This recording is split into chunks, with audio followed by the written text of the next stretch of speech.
Welcome back to Get Fit with Melissa. Missed those. I'm sorry. I apologize in like every video that I haven't recorded for months. But there's been a few great updates that I'm gonna share with you today. First off, I'm because I have a sweet baby boy. He's actually asleep, so maybe at the end of the video I'll pan over to him because I don't want to wake him up. I want you guys to meet sweet little Beckham. If his eyes were open, you'd see that they're blue because my husband, oh, there they are. His genes are super strong. I know, I'm full Mexican. Does this look like a half Mexican baby? Absolutely not, but here we are, little perfection. Today is all about my journey during pregnancy, postpartum, just kind of an update, kind of a understanding where our life is going as a family of 3 now. I guess it's 6, but I was going for 3. So stay with me, try and follow all my tangents because I like to start here and kind of go all over the place. Great, my camera was like slanted, so it's fine. Okay, you guys, first things first. Pregnancy. I was gonna do a video about things I wasn't told about and that I wanted to be told about, and I made it. I actually did, and I hated it, so I never uploaded it. Welcome to my life. I'm gonna hurry and just kind of slip all that in and then go as I tell you guys about everything else. That was a really loud, I apologize. Okay, pregnancy. My pregnancy actually wasn't bad. Like, I feel like I was blessed with my pregnancy and he was kind to me during pregnancy. Towards the end, I started getting really uncomfortable. I was just so big, hitting everything that I was like, okay, I'm done. I need you to come. Like, towards the end, I really tried like everything in the book to induce my labor because I was sitting at a 2 dilation for literally 3 months and I was over it. But let me tell ya, when they tell you that you get really like hot during summer, you do. Like, I don't know what it is, but well, it's probably because you have another freaking human inside of you. But it's horrible. Like, I was so hot, and no matter what I did, I was always hot, always. And yeah, that was miserable. I actually never got swollen, and I think that to like exercising and drinking lots of water during my pregnancy, I did end up gaining a ton of weight though, but I'm chugging along, almost off. The weight's slowly coming off. But let me tell ya, I wish I would have known really how hot I would have been. I also wish I would have known how like just uncomfortable I would have gotten. And you know, there's a million things that I wish I would have known. But truly, like when I got pregnant, like I was sick week 6 to 7. I didn't have an appetite up till week 13. And then after that, I'm trying to think, it was pretty solid the rest of the time. I ended up having to buy more clothes and like sports bras. I lived in like workout clothes because nothing else fit me. Like, that's how bad it was. Yikes. But it wasn't a bad pregnancy. So let's hurry and slip into my labor story. So it was September 7th. Oh my God, I know he's almost a month old. And I woke up and my stomach felt really full, like really full, and I hadn't peed all night. And so I was like, okay, like, gotta go pee. And we were going to the gym that morning anyway, so Ryan, my husband's alarm was gonna go off around 6. So it was about 5:45, 5:50 when I woke up, so I usually check the clock when I wake up. And I got up, I went pee, and I noticed that I peed a little bit more than usual, but it wasn't anything weird, except there's like stuff in my pee. I don't know if that's like a me thing or what thing, but anyway, I got up, I wiped, and then it happened. The pee didn't stop, or the water didn't stop rolling down my leg. I'm up, I'm walking around, and I'm just like, my water totally broke. And then I was like, okay, well I can't wake up Ryan because he's this huge, like, have you guys seen The Office? He's Jim. He just wants to get me to the hospital. He wants me, Pam, to get to the hospital. So I was like, no, I need to curl my hair. I want to get ready. I want to look decent having this child. So I start curling my hair, and then I start feeling my first contraction. And let me tell you, contractions, real contractions, really feel like period cramps. Like, think of the worst period you've ever had times that by like a million. Like those are contractions, right? So mine started up and I used the Bump app, and I started kind of seeing how far apart they were, and I was about 5 minutes apart, like I was really close. So 6 a.m. rolls around, Brian's alarm goes off, and I'm getting ready. And I go over to him and I was like, okay, well, don't freak out. And he looks at me and I was like, my water broke. And he's like 0 to 100 so quick. He's like, oh my God, like we gotta go, let's get the bags, like freaking out. And by then I already have my hospital bag done, which I'm gonna do a video next about my hospital bag, well, all that stuff. Because I feel like if I add it into this video, it'll be way too long, and my videos do that anyway. So we're trying to keep it short. Anyway, so we get to the hospital, they take my test, they like test to make sure your water did break, they like use a little strip thing, and sure enough, my water did break, so they strapped me in and they called my OB, and he's like, okay, well, let's try and speed up this labor, because he knows I haven't dilated a lot, and I'm still sitting at a freaking 2, like it was ridiculous. So they put me on Pitocin, I think that's how you say it, and we're sitting there, just in labor, and my labor was 18 hours long. Midway through, I'm sitting at like a 6, like dilation, and I'm effaced, like 85%, which is like the lining of your uterus. So I'm like, how am I not going any faster? And I'm still on Pitocin.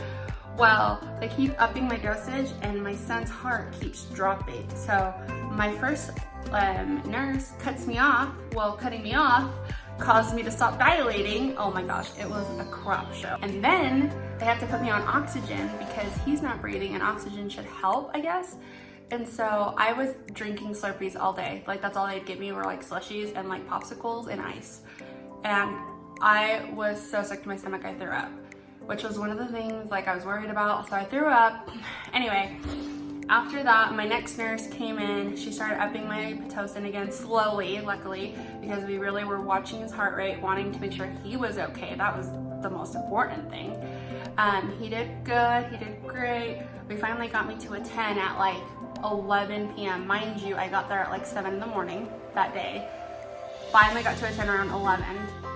And I pushed and I pushed and I pushed. And like, oh, speaking of which too, by the time I got there, I was like, oh, like I'm fine, like my contractions weren't super bad, and then it must be the Pitocin that like makes them awful, because seriously, within like the hour, I was like, give me my epidural, and my epidural itself didn't hurt. Like it did, like it was still like a pinch, but they gave me the first numbing shot, and that feels like a bee stinging you. Like it's a quick sting, and then during the insertion of my epidural, I had a contraction, so I was in tears. I was miserable.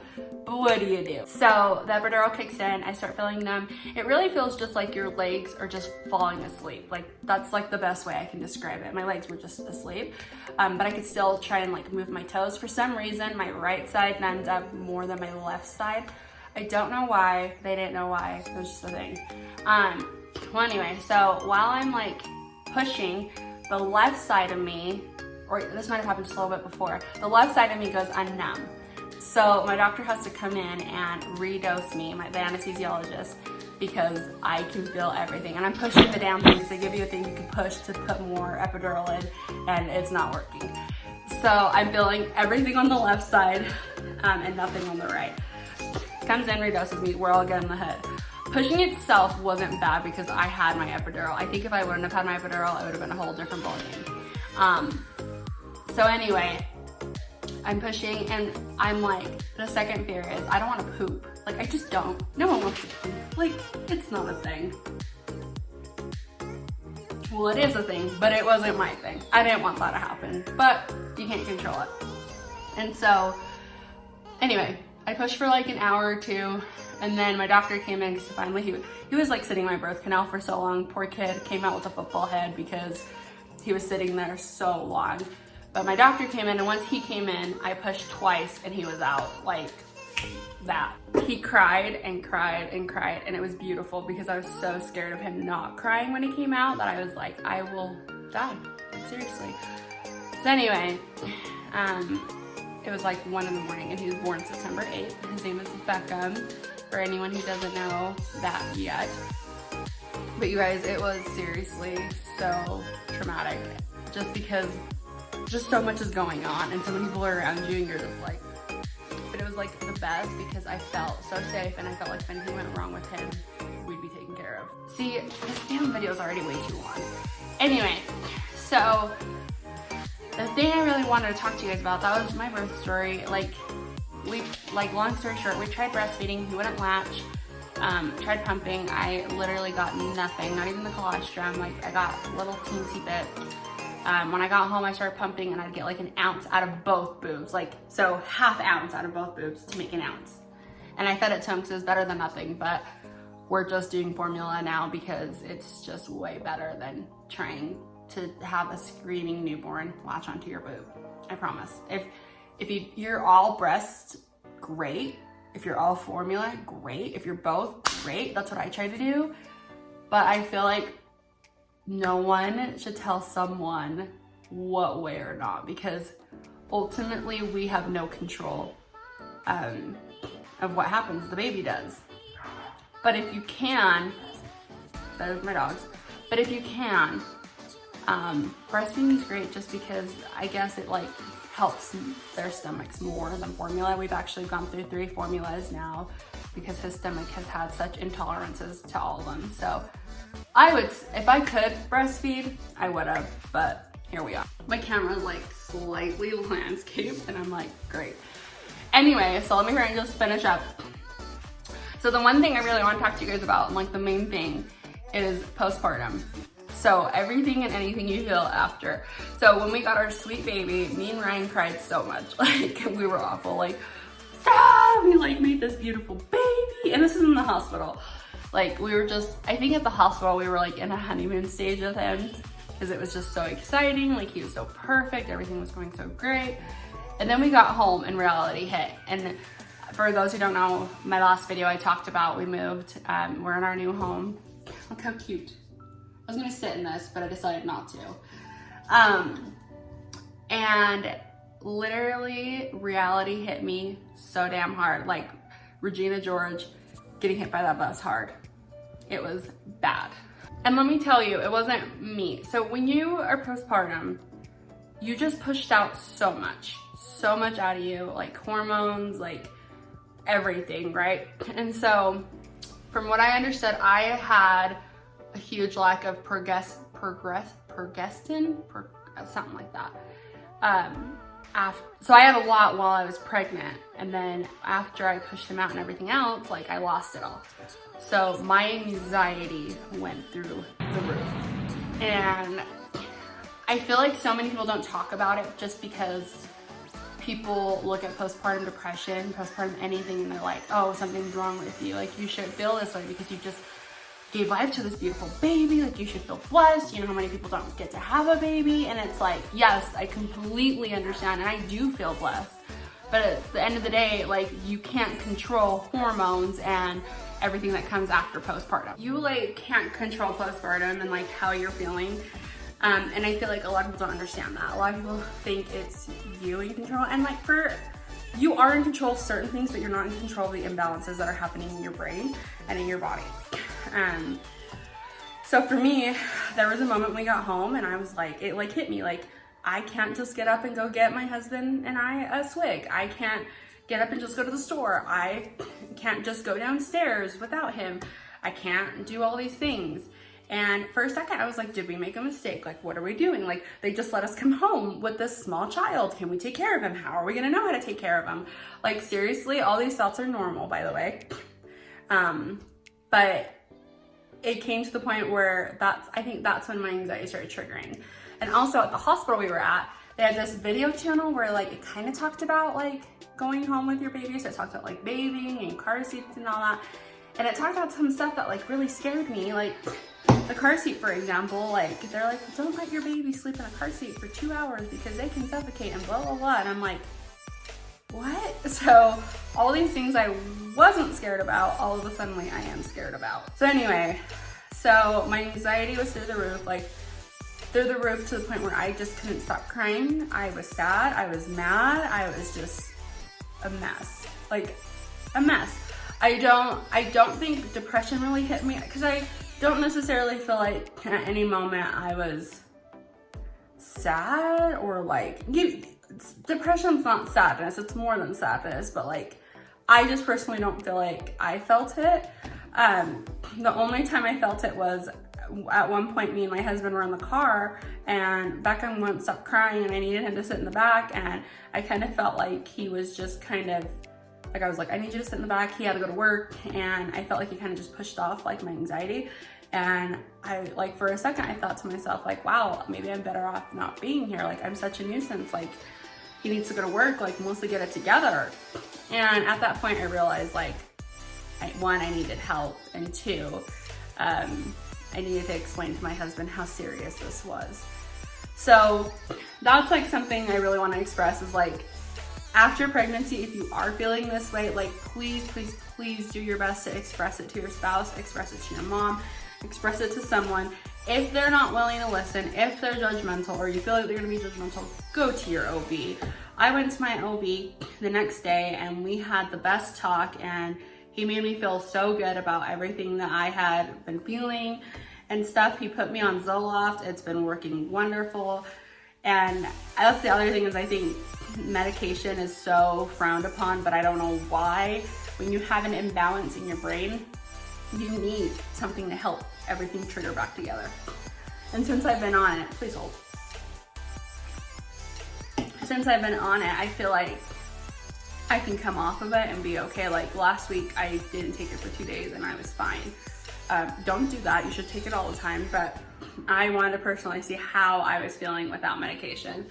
And so I just think postpartum needs to be talked about more. I think more moms need to realize like that this is okay. But if you feel like you're gonna harm yourself or your child, like it's okay to go talk to your doctor. It's like they're not gonna take away your baby. No one's gonna take away your baby. I think that was one of my fears when I was getting discharged, you know. I'm like, oh, but if I say anything, they'll take him away. It's literally not how it works. So if that is one of your fears, don't let it be a fear because it doesn't work that way. Now, currently, I feel great. I mean, I still get anxious. He has really bad silent reflex and that's really scary at night. I think I still struggle.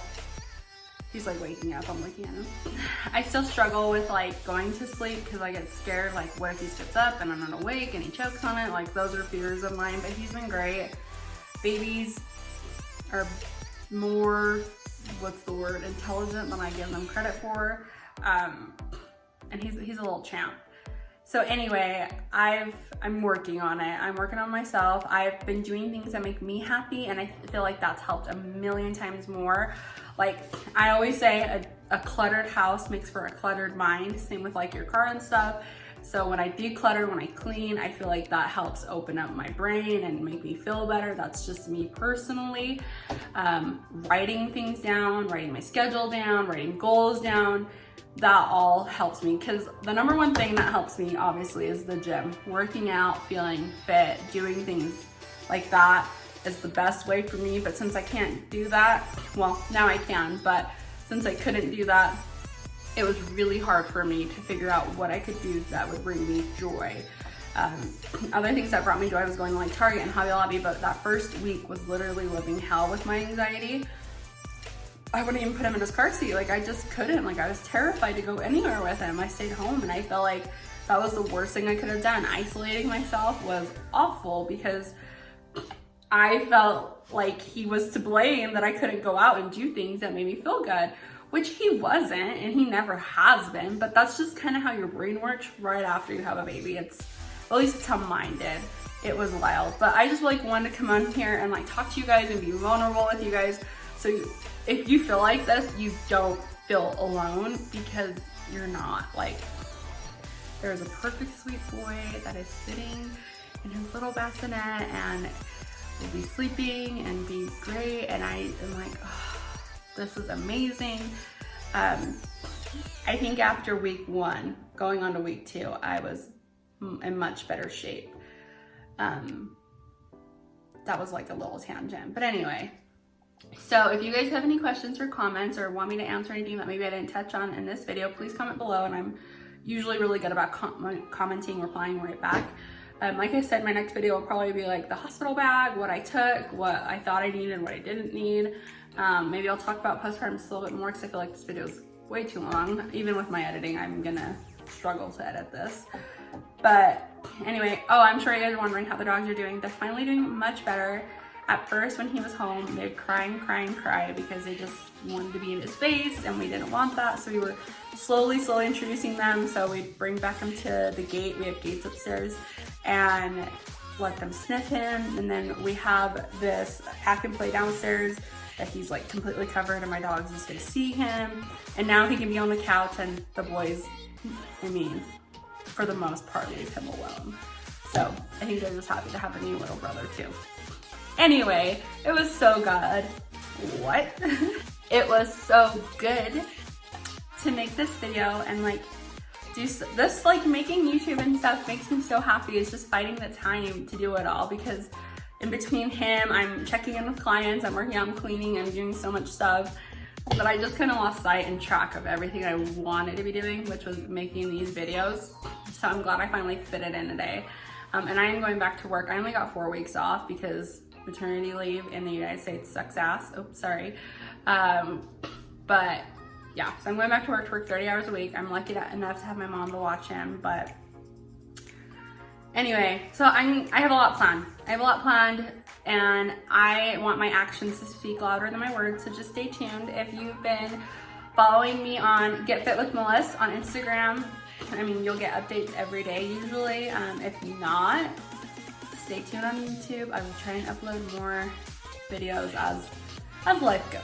But anyway, hope you guys liked this video. If you did, you know the drill. Give it a thumbs up, and don't forget to subscribe below and comment. Let me know if you're a new mom and have felt anything I have and need some help or guidance. Or even if you're trying to be a new mom, trying to get pregnant. I know I have a pregnancy video, but I'm more than happy. My DMs on Instagram are always open and my comments are always open.